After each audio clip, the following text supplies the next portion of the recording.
Hey Humans, Susan Ruth here. On this episode of Hey Human Podcast, I spoke with Mark Friedman, and Mark has been in the world of music industry, publishing for pretty much, his whole life really, and we spoke about all different types of things from what he looks for in an artist and a writer, what he thinks of the music industry right now, where it's heading, why it's important to know your history in music, and he talks about his story just of where he started in the tape room and as an intern, and how he moved up through the ranks by being prepared and always being one step ahead of the game, really. Hope you enjoy. Hi, Mark. Hey, you. How are you? Good, and yourself? I'm well, thank you. Thanks for being on Hey Human. I really appreciate it. My pleasure. Yeah, so you're in California? Yes. Yes, and you have a long history of music business shenanigans. So I thought it would be fun to hear kind of your life story, as it were, about how you got into the music biz in the first place, your journey along the way, and what you look for when you're looking for artists or writers and all that good stuff. So let's cover it all. Do you have like 6 hours? Is that cool? Yeah, 26 years. Let's start. So where was your start? Was it in California? Yeah, I'm born and raised, and ironically, just after high school, I was floundering around, and I was always a fan of music, and I thought, well, I can do this, or what is music business? And I was working in a clothing store in Beverly Hills, and I used to see all these A&R guys and producers and executives, etc. And I was like, what do you guys do?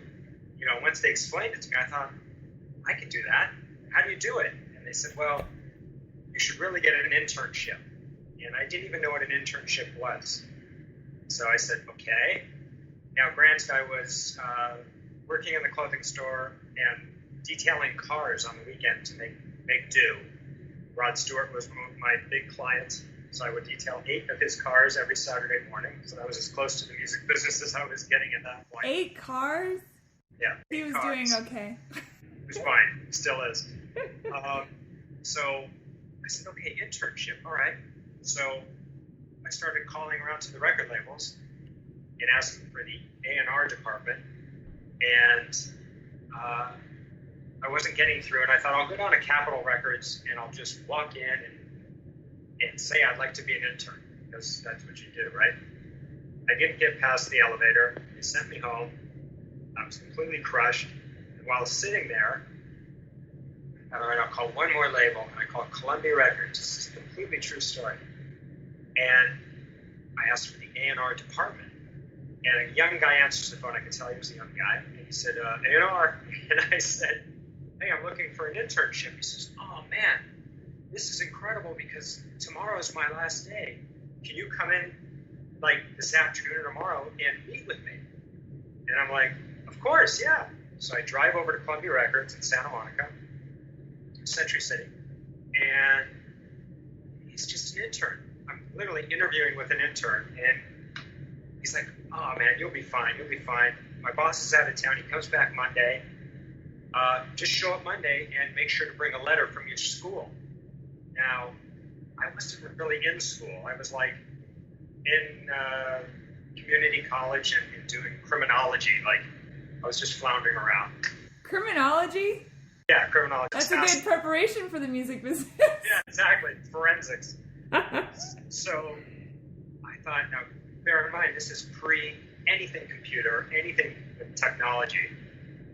So I thought, okay. So I drove all the way to my community college, and I got one of the brochures for all the courses, and I Xeroxed the logo onto a piece of paper, and then I created my own letter stating that, yes, I would be getting credit for this internship. Oh my God. So I show up Monday to Columbia Records and go in the A&R department, and of course the guy I interviewed with, he's gone.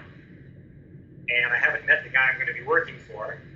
And I sit down at one of the desks, they tell me, oh, go sit over there, and I'm immediately I'm handed a pile of cassettes to listen to, of unsolicited material, and then I'm to type a form letter for passing until my boss came in. And the office manager, she was like 3 desks ahead of me, and she goes, "Do you have your letter from your school?" And I reached into my bag and I held it up like this, and I could see she was, peering over her glasses, and she went, "Oh, good, just file it under internship, and we'll be good." I said, "Okay." I stuck it in there, slammed the door, and I was there for 8 months, pretty much working every day. They figured it out. I played along. Oh, I've got to go study, and I'd leave and come back, but I was, it was free help. They pay me with concert tickets and LPs and cassettes and food. That's amazing. Yeah, it's a wonderful story, and it's like the old days when you just have to figure it out and fight your way in. And one thing, of course, we'll get into led to another, and that was the start. Oh my goodness. See, I love stories like that. When I started my career, I didn't have anybody working with me or helping me, and so I would make up change my voice, and I made up names. I had a team of 5. I had a manager and a booking agent. I had a PR person, and I just changed the names around and called places representing me, and it was amazing how far I got with that bullshit. The best way. Bullshit, man. It's the great leveler. Nobody could trace it back then. Everything is so transparent. I know. You wouldn't be able to probably get away with it now. Although people are so short, their attention span is so short that maybe that you could, because who has time to look stuff up, really? True. Yeah, you give a reason to go, something's not right with that guy. Yeah. Well, before we get into the more music stuff, so you were studying forensics? That's so cool. Did you want to be a... Criminology, I was fascinated. Are you a murderino? I'm a murderino. Are you a murderino? I'm an ID channel junkie. Yes, we do not stop watching everything that is anything to do with crime solving or... You would love the My Favorite Murder podcast. It is awesome. I devoured every episode. It's so good. It's really funny. If you can believe serial killers are funny. Not that, the people hosting it, these 2 women are hilarious. I highly recommend it. He was a nice young man. I don't know what happened. Yeah, that's one thing. So he was so mild-mannered, so quiet. He kept to himself. So he killed all the cats in the neighborhood. Yeah, exactly. You thought it was the coyotes, but it was that guy. It was fun. So where did you go? So you were interning at Columbia, and you said they figured you out. They realized you were full of crap. Well, they realized, but they weren't saying anything because they liked me and I was free help. Yeah, and you were doing a good job. All that stuff no one else would care to do. So when you were listening through all those tapes, which for those of you listening who don't know what a tape is, just Google it. Google cassette. Google cassette, you'll find it. I actually had 2 funny stories. One was I got a tape of a guy who was phenomenal. He was like a throwback to a Motown era, and I couldn't believe it. And I played it for my boss. He said, "God, the guy's really good. He's really good." And it turned out he was a taxi driver in LA, and I actually allowed him to come up because it was a big no-no and bring me more material. So I let him pass security, got up to the 9th floor, and he brought me more stuff. But he looked at him, he was like a 60-something-year-old man with this incredible voice, wrote these great songs, and there was that time, which was fine. Obviously, I couldn't do anything with it. But I did let a guy in who convinced me to do that. And I go to the elevator, and he runs past me, and there was a stairwell that led up to the 10th floor where there was like a conference room.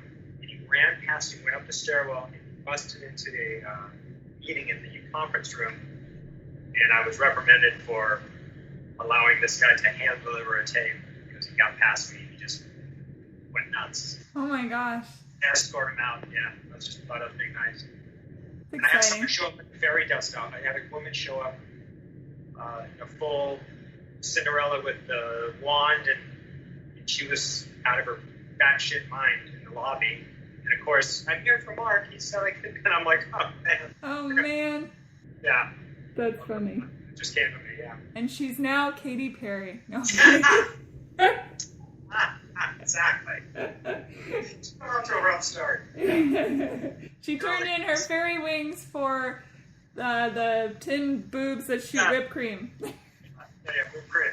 Yeah, takes all kinds. So where did you go from? Did you stay in Columbia and work your way up there, or did you? No, I realized free help only goes so far, and for some reason, through that course of 8 months meeting people, obviously publishers and such, I wound up at a job at MCA, which used to be, Universal was MCA back in the day, and publishing division, but I was the receptionist. So it was my next little baby step up, and that was interesting because I worked with some of the best publishers in the business at the time. I mean, really some great talent. So it was great to be around all them. But what I did is I used to have to type up the pitch reports, and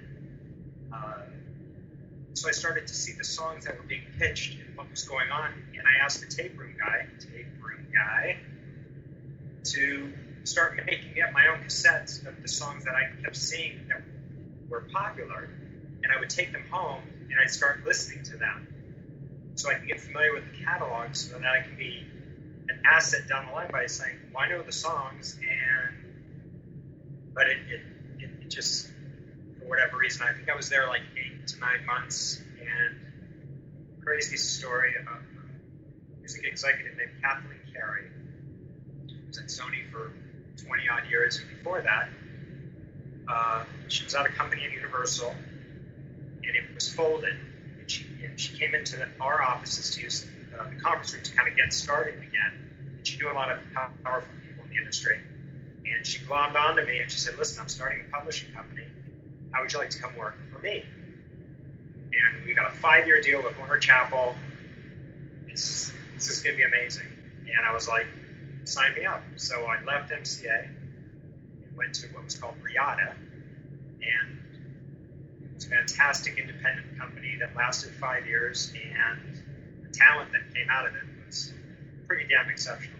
Like one named Don Thomas, which we can get into. Who I love.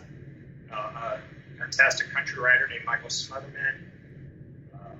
Great artist named Chris Whitley, who passed away some years ago. Chris Whitley, yeah. Yeah, we signed Chris Whitley. Wow. So it's really amazing, and I got into publishing. Like, it was the Wild West. You could pitch songs for film and TV. You could pitch to whatever it took. They'd sign them, and then if nothing was going on, they'd hand them over to me. It's like me and another executive in Kathleen. And that's how I learned how to pitch songs, get cuts. Nashville, I got into Nashville in like 91. Started working the country market, and that's where it really started. But you stayed in California that whole time, right? Always, right, to this day, and I've had 3 companies in Nashville. I've managed to go back and forth each month, just hire staff. Obviously, we're segmented too.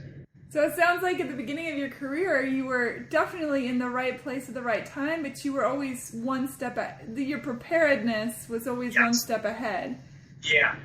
That's an important thing to notice, is that my father, he says that my uncle used to always say this, that opportunity knocks, it doesn't nag. And so be prepared when the knock comes, that you're already ready, and always say yes, of course. And I was like, yeah, and I had no idea even what Reata was going to be for me, but I thought publishing seems safer and had more longevity than A&R. I was watching the A&R process, and you're as good as your last signing in A&R. Thinking, oh, I'm a young dad, and I was literally just married with a kid, and I thought, I got to be in something. This is already obviously a bizarre career to begin with.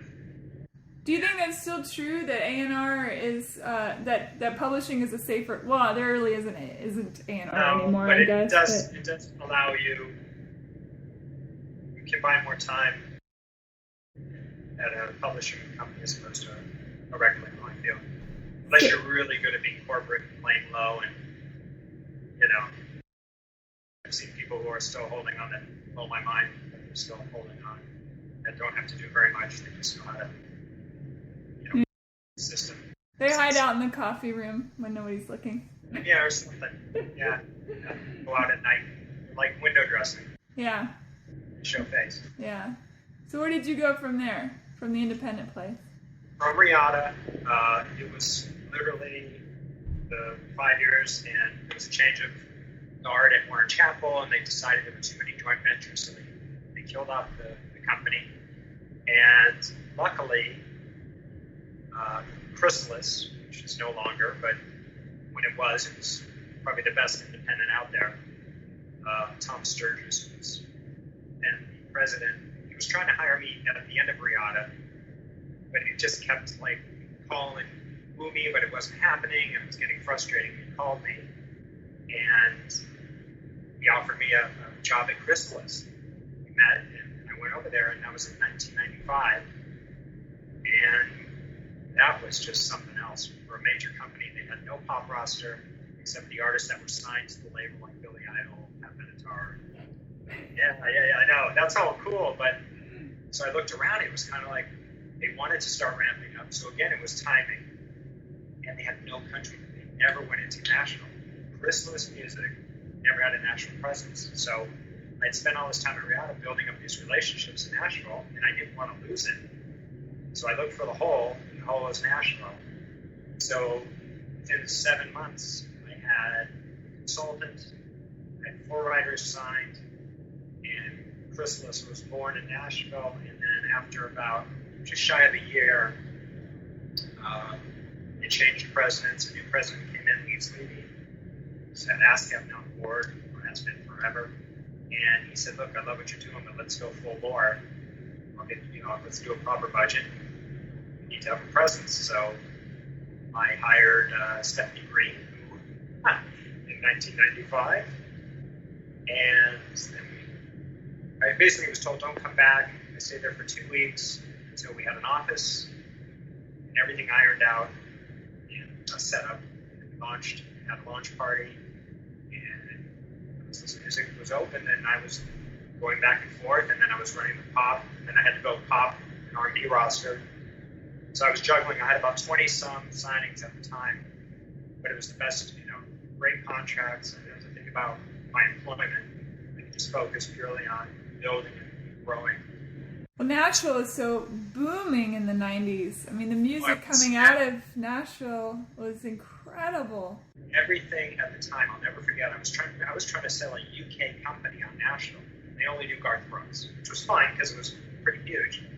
But I'll never forget that I would take the Billboard magazine. Yes, there was actually a magazine, and I showed them the country charts, and everybody was either gold or platinum.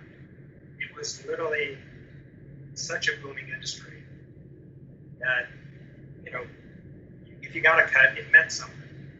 The sales backed it up, and, we ended up having an incredible roster, and I think we had 23 songs on the chart at the time. When they ended up freaking out after close to the 5th year. And instead of downsizing Chrysalis Nashville, they just decided they didn't trip over they didn't pull the plug, they just yanked it out of the wall. And they just dissolved it and thought they'd roll it into another company down there and have them work it. It kind of became a hodgepodge, and I literally had to kind of come back to pop and rock, which was fine. I mean, it's what I did what I could do. And was Chris Whitley the impetus that got you to Nashville in the first place? I mean, what made you... No, Michael Smotherman at the time, and a guy named Kevin Brandt was signed to us as well. Those two names, especially Michael Smotherman at the time, was enough to get me, Lewis, or you name it at the time. I could get on the phone. This is pre-email. This is when you actually had to call someone or fax them with roll paper. And that's how you did it. You sent a carrier pigeon? I just threw it, and literally you FedEx a tape for them to hear. That was a big deal. You FedEx it to them as opposed to regular mail. And the cuts started coming, and the names meant something, and I was doing collaborations, and I was like, God, I'm meeting all these great people. I don't want to lose this. So it kind of stung a little when it kind of faded away. I was at Chrysalis for 13 years. 13? Yeah. creative for 13 years. And in '07, I was approached to leave Chrysalis and start up a new company. And it was going to be a pop and rock. And of course, I had the ability to say I wanted to be a Nashville company. And the guy was full-fledged, of course, absolutely. So I was able to go back and start over again and create a company called RSP. And RSP was in Berry Hill. And I was running the company at the time, and I signed Randy Clark. Wow. I signed Josh Osborne and Johnson. Oh man, there's so many great talent that we signed out of there. And Kim Jones was my plugger at the time, and we were 2 years in on that. Huh. And then we merged with a company called Bigger Picture Group. That merger became the change. It was RSP became Bigger Picture Group, and they wanted to become more of a marketing promotion company. And they ended up killing off the publishing division that I built, which had Van Halen, Randy Clark, Josh. I mean, I had a whole amazing thing going with RSP. And they gave that all back and said, take it, we're going to create this Bigger Picture Group. And I didn't even know you were a part of Bigger Picture, I don't think. well, no, because it actually, I was there for the merger, for the contract signing, and a few weeks thereafter, they decided that they were, once the ink was dry, they decided they were going to change everything up and let. That worked out for them, didn't it? Oh well. Hey Josh, we're not going to go forward with you anymore. So what you have a knack for picking some big horses. What is it that you think that you? I mean, what for you as a person when you hear music, what is it you're looking for? How do you select this person over this? Like, for example, Dawn Thomas, great example. I mean, God, the melodies on that girl and the lyrics. I mean, what an incredible artist. And for those of you listening, if you've never heard of Dawn Thomas, trust me on this. Google her, look her up, and listen to her music. Well, you got to hear the demos that I heard, and Stevie Wonder could see it. I mean, it was literally, that was a gift. I mean, if you didn't hear that, you had cement in your ears. But it's usually a gut. It's funny. It's like sometimes it's strategic in terms of, oh, I need this because it'll cover this base for me that I don't have already covered, or what they do, or it's a combination of things. It depends, especially when I'm starting a company from scratch. I've got to strategically figure out what's going to come out with some impact, and if there's momentum already in place. That's always a nice thing to come in with something out. We started Deluge. I signed Kevin Savagar, who I've been working with since 1989, 90. Published in 2002, and he's been signed to 3 different companies: Chrysalis, RSP. I forgot about Burst, which I can get up this company called Burst, but that was 5 years of my life. A New York-based publishing company. That happened after RSP ended. When RSP ended, I'm stuck with all these writers. I went and placed them all in different companies. Put David Lee Roth from Van Halen back in Warner Chappell, which I took him from in 2002. That's surreal. I put him back there for an admin deal, and 2 former writers of mine at Chrysalis, who had a lot of success, formed their own company. It's always the phone call, right? And he said, "What are you doing?" I said, "Well, ironically, RSP just ended." He was like, couldn't believe it because he was following me on that company. He said, "I have major funding. I'd love to have you do what you do. Come on over." And I was like, I'm in. But he didn't want Nashville. They only wanted me to buy catalogs. So all of a sudden I had to become a guy who knew how to buy catalogs. And so I did. It's all on the way you're learning all these different skills. Well, what was amazing also, again, I always thought I wanted to be at Warner Chappell and I wanted to just die there, but what I learned in the 13 years of Chrysalis was I had to do everything, or I got the ability to do everything in terms of even the contracts. So I would draft up the contract, templates and create my contracts, and then go to business affairs. And Jeff Raybeck, my mentor from Chrysalis for 13 years, we got to the point where he was teaching me so much, and I was exposed to so much, from admin deals to co-pub to you name it. I was doing all the contracts, and then within a day I could flip a contract and get it out. But all my buddies who were at Sony or Chapel were like, "You're gonna like go down that hallway. Like that's what they do. We do this." So they didn't get that exposure to all the different facets of what's going on in the business. You know, they just had a one track way of doing things. So it was kind of that, yeah, you got to wear all the hats.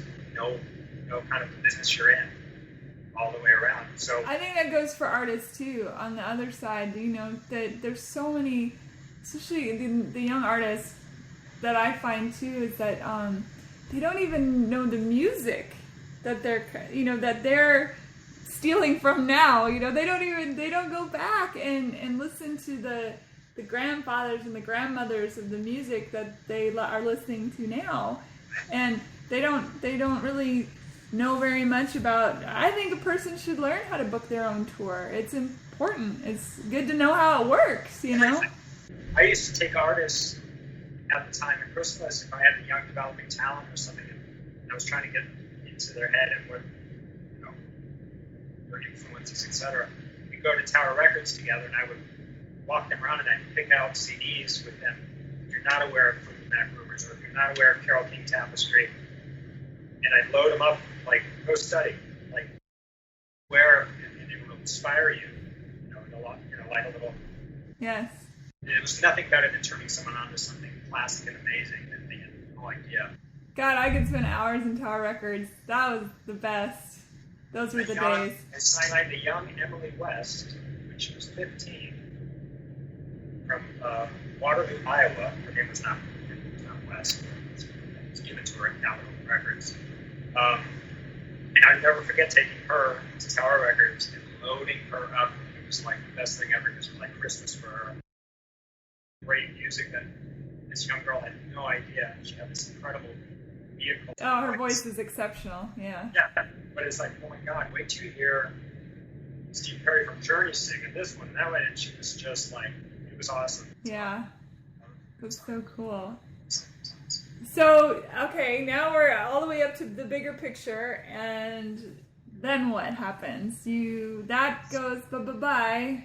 That goes bye-bye, and I go to Verse Music Publishing, a New York-based company, but I had obviously the LA side of it, and it was a great time because my first catalog I bought was a songwriter, incredible songwriter named Franny Goldie, and Franny, most noted for like Commodore's Night Shift, Selena, Space, her biggest hit. But she had been with Warner Chappell for like 28 years and only did advertising. She never thought she'd even sell her catalog. Dreaming of You, Selena, Dreaming of You. And it took me a year to get her to sell her catalog, or publish her share of the catalog.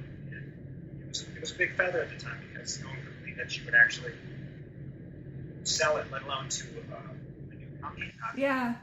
Obviously, not even Warner Chappell, who I had to bid against, to the point where she even said to them, "Please, I don't want it to be here. I want it to be here."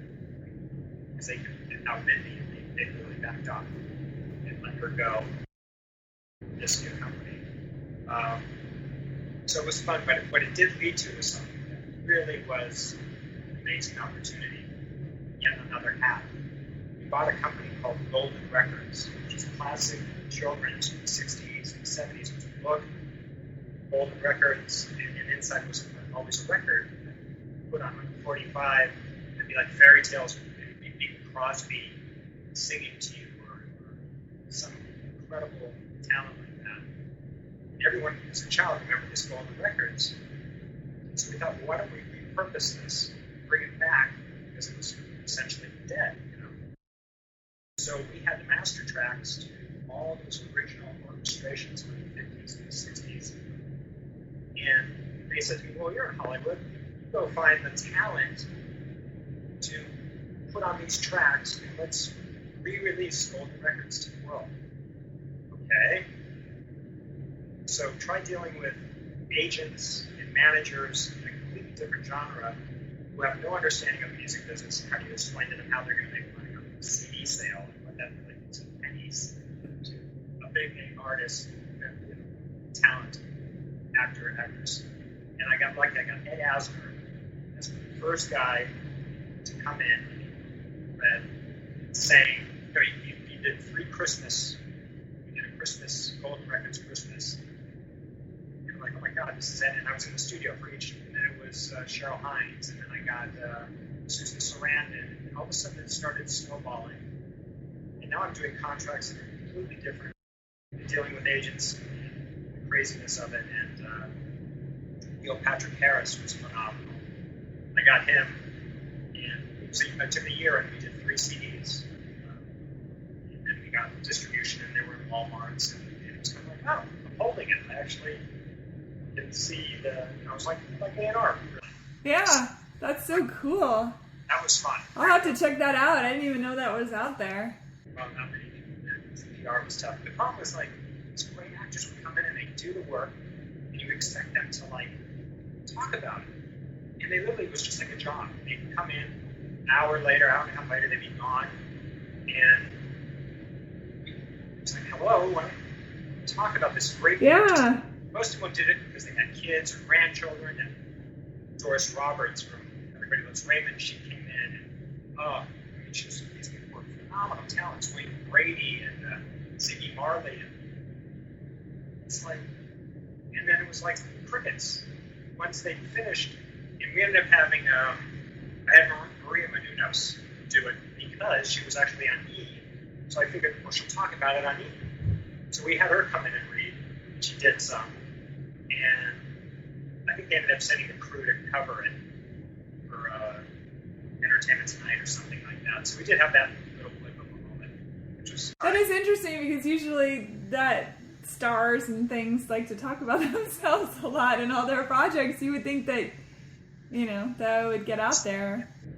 I was really amazed. That's frustrating too from your perspective because you're trying to get it out there and it seems like a no-brainer to... So ironically, the easy part was getting the talent, and the hardest part was getting people aware of the actual product. Yeah. Making them want to go buy it and care. It being you need to get NPR involved. No kidding. Yeah. Shoulda, coulda, woulda. Yeah, of course.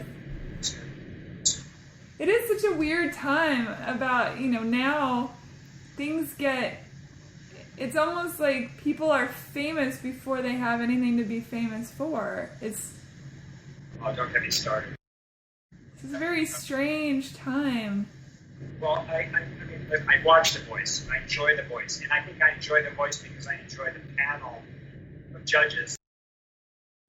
But I don't go for you can sing someone else's song really well and therefore you are automatically a star and you get pay your dues and you're just kind of thrusted out there and you're like deer in the headlights. They've never toured, they don't have a clue in the pace of the show and how quickly they have to cut material and work in it. Because the next season's coming and no one's going to care about you unless you really are exceptional. Yeah. I think history has proven that 5 out of God knows how many are really massively successful in the rest. Well, it's massive instant gratification. We all live in this sort of weird masturbatory life, where you get that moment of orgasm and then onward to the next thing. But that's what it's like. Honestly, it's very... I watch the show and I think, God, it must feel, it must be amazing to be, everyone's at your beck and call, and it's really like you are a quote rock star. And if you're kicked off, it's like that movement deflates and you're back to going home. And yeah, I can't even tell you how many Uber drivers I've had that have been on all those shows, which is very surreal. But in the old days, the bar was high. You had to be exceptional. You had to be talented. Yeah. In certain pockets, of course, but. I saw a funny meme today. It said, I long for the days when ugly people had record deals. Exactly. Because they had talent, it wasn't... It's called the 70s, but You didn't have to look great. You just wrote great friggin' songs. Yeah. Look like you're approaching, but you need 10 of his songs every day of the week. Yeah. For me, it's also the authentic self. I feel like that people aren't willing to dig into their authentic self, the vulnerability of it, and I think about this a lot of times when I do rounds. People want to hear the songs that are being, that the artists have picked that you've written, or whatever. And to me, when I do a round, I think, you know what, I'm going to do a song that means something to me, because when I'm singing it, it's gonna influence the people listening because it's truth. But it's like there's this weird thing, people have forgotten what it feels like to hear truth. It's gratification too. They want Yeah. It has to be tell. I have 2 kids, 21 and 25, and I've watched them their whole life and how they digest music. Get into a band, and I call it good for a summer. It's like, oh, I'm into this band, look at that, and I'll ask them. It goes by so quick. Oh, no, I'm not into them anymore. I mean, back in my day, it was like, oh, so-and-so's releasing an album. Of course, you went by because you supported the artistry and you supported the act. And it was, unless they really put on a tour, you went half by. Yeah. And there lies why everything sold so well back then. It didn't stick with their favorite bands. Everybody could do well. You have to just have everyone in that genre's record, and it's okay. Yeah, man, it's such a strange thing. Where do you think music is heading? What do you think's gonna, or do you have any idea, or do you just try not to look? Yeah, I know. Sometimes I sit back and I freak out, and then other times I think, you know what? I was freaking out 5 years ago. I was freaking out 8 years ago. But there's still great music being made. It's just not being put on the mainstream. Right. So, but at the end of the day, this music is always going to be here in some way, shape, or form, because without it, it just don't exist. But there's exceptions. All of a sudden, Adele comes out and breaks every rule and says, "No, I don't have to look like this, and I don't have to be like that." And I can,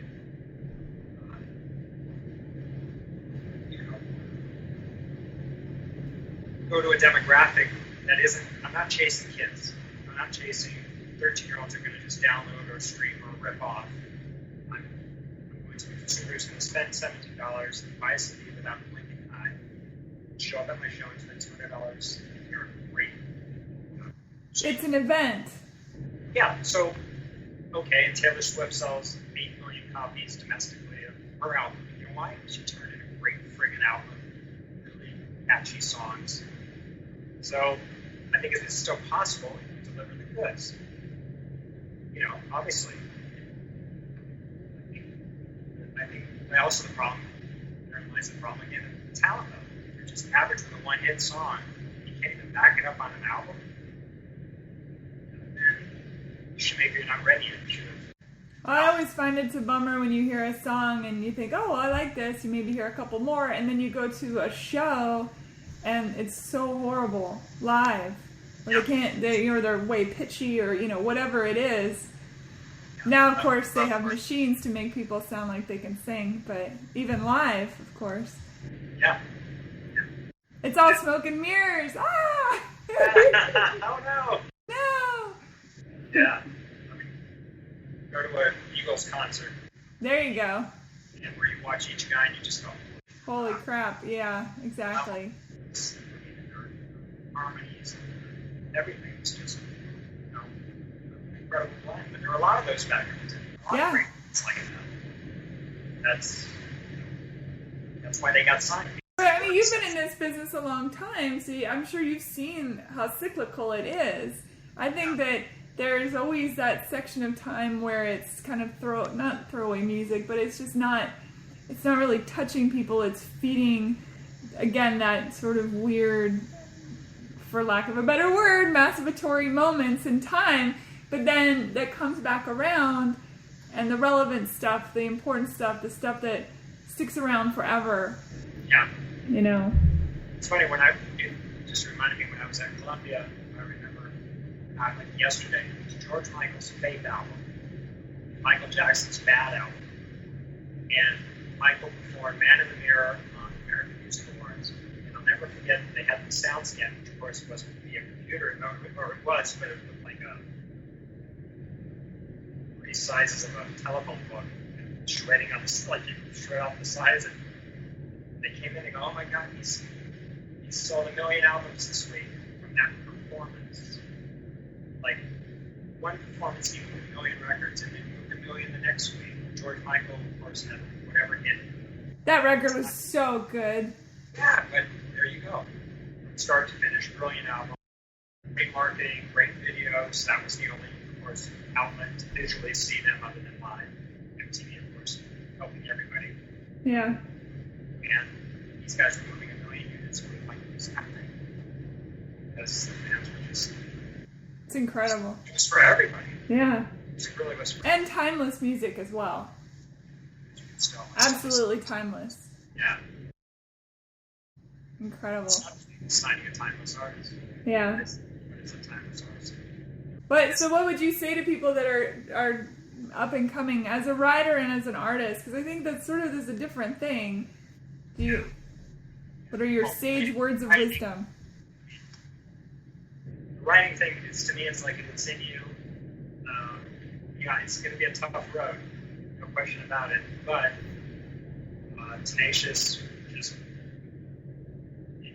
try as best you can to be heard, and maybe be like the guy who created the fake letter, or created 5 names for herself to be heard. Whatever, I think it's kind of whatever it takes to be heard. You never know. Go to these ASCAP functions, expos, and things that are put out there for songwriters, and into the community of it. And look at, with social media now, you have YouTube as a way to express and be heard, and you can have that persuade you put something out that for some reason gravitates, and social media can be a way to be heard. An artist, that's a real tough one. Is it true that the labels and things, that they're really looking at the metrics more than even the talent? That, oh, well, if you have 50,000 followers on Twitter, but you're not that great of an artist, we're still going to sign you because we know that that's going to parlay into sales, and so that becomes the thing. There was the moment where, just a few years back, it was YouTube, and you covered Rihanna's Umbrella, and you had 10 million people view it. You clearly have done something. And there, I remember going to record labels in New York, and the A&R department, and people sitting on YouTube just scouring. It was MySpace and YouTube, and they were looking for how many people were following. Yeah. Spoke A&R at that time, and yeah. I mean, YouTube still can help. Now it's Spotify. You have 1 million streams. That's the kind of threshold I hear, that 1 million gets labels' attention. Yeah. I need to get on this Spotify I keep hearing about. Spotify, that's a tough one. I'm always late to every party. Just the fact that you get on it should be enough. If you got on it on your own without a major label's help, you sustained it. It's pretty damn impressive. And we do know a band that's doing that right now, you and I. If what? You and I do know of a band that is doing that right now. Yeah. Called Smithfield. Smithfield, yeah. And Brendan, who are both Deluge signings, Yeah. are on Spotify, and Smithfield is on Sirius. And they're Brennan and Smithfield, two so talented, just ridiculous amounts of talent. And that took, for me, that was something to watch, and it was a timing thing. And I didn't want to be into early, and I wanted to be in at the right time. And I felt that when I signed them, it was their time. Yeah. It was before we got on. Before they really got onto Sirius proper, I'd signed them, and it seemed to follow it and everything was, but it was, this is their moment. Yeah. Yes. I mean, I looked at Brennan. Brennan was, I heard, it literally was, I was just about to go to the airport. Stephanie Green was our employee and songwriter extraordinaire. She said, oh, I gotta play with this guy before you leave. And it's Brennan. I was like, oh, stop. Like, It's 2 songs, and I was done. It was it. I was done. Yeah. Look at it, hear it.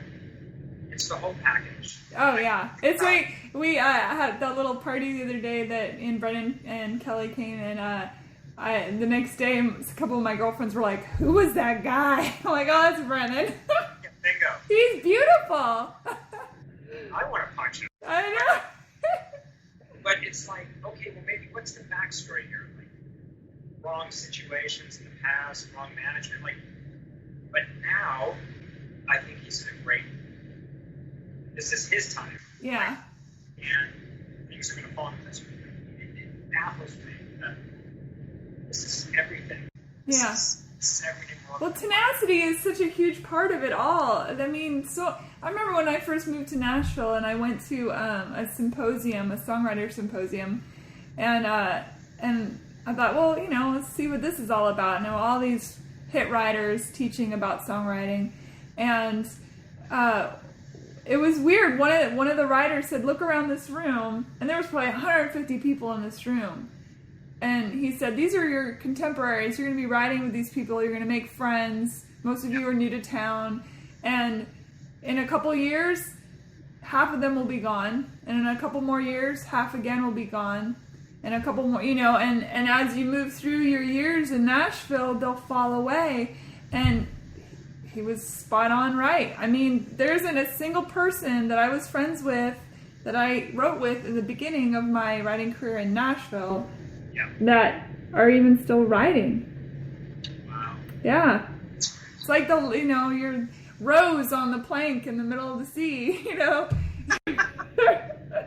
Yeah, you're that person. You know, I just remembered I was, in terms of a young writer going out there hustling, and I was doing an ASCAP at the expo, and I was mentoring. So I literally would just sit you down at a desk with a CD player and headphones, and a young writer would just walk up and go, "Here, you put it on." You literally face to face, and you have to listen and go, "What's positive here? What can I help them with?" In the span of a song. You know, it would be an 80-year-old woman coming in, or it would be a young girl. And I never forget, this woman walks in, she sits down, and she puts a CD on it, and she's like, hit after hit after hit. And I'm like, I literally was looking at her and going, "What are you doing here? Like, this is for beginners. This is like," and once I turned off the music and I started talking to her, she goes, "I'm a BMI writer. I just like to get around and meet different people, and I go, this is an ASCAP event." She goes, "I know. And I've written, this hit for this one." It was like, you know, Luke Bryan and all these. And she just was honing her craft and wanted to get more feedback and meet more people. And I loved it. It was like, how bizarre. You showed up at an ASCAP event, and you're already a successful writer. So I ended up going, "Well, you and I need to talk afterwards." And she was already signed. But you need to write with my writers. In a way, she was expanding her Rolodex, and it worked. I don't know how many other people, of course, worked for with her, but. Well, I mean, that's the thing is, you have to constantly be learning. You have to constantly be listening to music, and you have to constantly be meeting people. It's a never-ending. It's a network. Never-ending process. For Nashville, you can't do that in LA. Yeah. Because of the way Nashville's set up, you can't turn the corner without running into somebody, and everyone's writing some art. Yeah. And again, opportunity knocks. It doesn't nag. Be ready. Be ready. Be ready. Never chops. Thank you for talking with me today. It's class. It's fun. Thank you. See you soon. In October at Brennan's show at Wild Horse. So we'll plug that too. Brennan's playing the Wild Horse Saloon on, is it October? 13th. October 13th. Lucky 13th. All right, bye everybody. Bye-bye.